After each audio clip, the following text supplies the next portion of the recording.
Hey guys, the iPhone 14 is already out in Singapore stores right now, and if you're considering picking one up, the first question that comes to mind will most likely be, should I upgrade to the iPhone 14?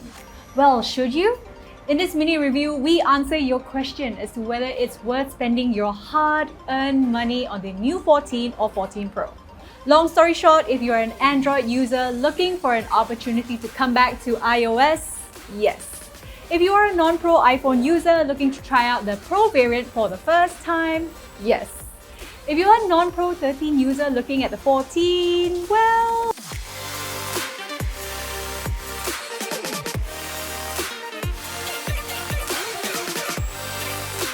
Before we dive right into it, we would like to give a shout out to Circles.Life, who made this video possible. They have a winning combo plan for iPhone 14 users with 20 gigs of data for $18 a month. Not only that, for a limited time only, you'll get 3 months of unlimited data free if you purchase the new iPhone 14 along with it. They also offer flexible payment plans where you can pay in full through zero-interest installments or pay later with Atomy. This combo is also contract-free. This means you can easily hop onto another plan if you change your mind. How's that for a more fun, fuss-free way to buy an iPhone 14 all delivered to you for free? And now, back to the show. The iPhone 14 series comes in 4 variants, the 14 and 14 Plus for the regular lineup, along with the 14 Pro and Pro Max for the Pro lineup.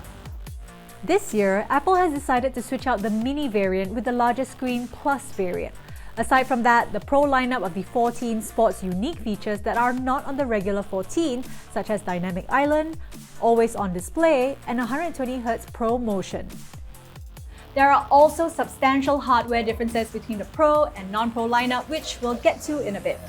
Design-wise, not much has changed from the 13 except for the larger camera bump. Yes, you can tell it's bigger. As mentioned earlier, the 14 now comes in a Plus variant, which has a beefy 6.7-inch display, which means both Pro and non-Pro have both 6.1-inch and 6.7-inch models within their lineup.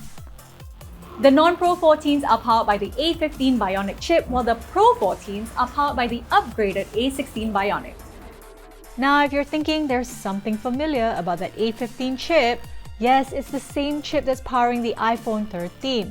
Not a good sign for those looking to upgrade, as it kind of feels like Apple is nudging all the buyers towards the Pro lineup instead. But just a quick hop over to the Apple website and you can see that the 13 and 14 are almost spec for spec the same model.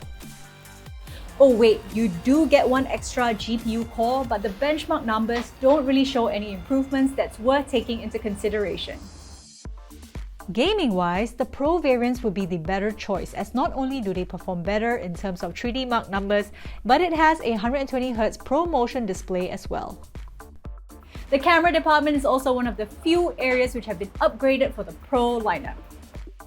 It's now equipped with a triple camera setup consisting of a 48-megapixel main, a 12-megapixel ultra-wide, and a 12-megapixel telephoto. Meanwhile, the regular 14 has the same dual 12-megapixel camera setup as the 13. All variants of the 14 also have an enhanced stabilization feature called the Action Mode. If you would like to know more about how the camera performs in terms of photography and videography, we'll have upcoming videos on that, so do remember to stay subscribed. Battery-wise, all 14 models saw a minor increase in capacity except for the 14 Pro Max. However, a bigger battery doesn't necessarily equate to better battery life, as all 14 models seem to suffer from battery drains. A quick Google search will reveal this to be an issue from iOS 16's poor optimization of the battery. On a positive note, following Apple's pattern of iOS releases, they'll usually resolve it within the next few patches. The 14 also supports 5G networks and eSIM. With more virtual networks in Singapore gradually starting to implement support for it, you'll be ready to tap on the fast 5G network whenever it's accessible. To set up eSIM, do make sure your phone and service provider supports that feature. Using the iPhone 14 with Circles.Life as an example, simply select eSIM when signing up for your new line and you will be provided with an eSIM QR code. Scan that code with your 14 under Mobile Data Settings, follow the on-screen prompts, and voila! Your eSIM is all set up without needing to wait for the physical SIM to arrive. Thankfully, non-US carriers of the iPhone 14 still support physical SIM, so there's really no rush in making the transition, unless of course the next iPhone removes physical SIM completely. The iPhone 14 starts from $1,299 for the base 128 gig storage and goes upwards to $2,629 for the fully spec'd out 14 Pro Max with 1TB of storage.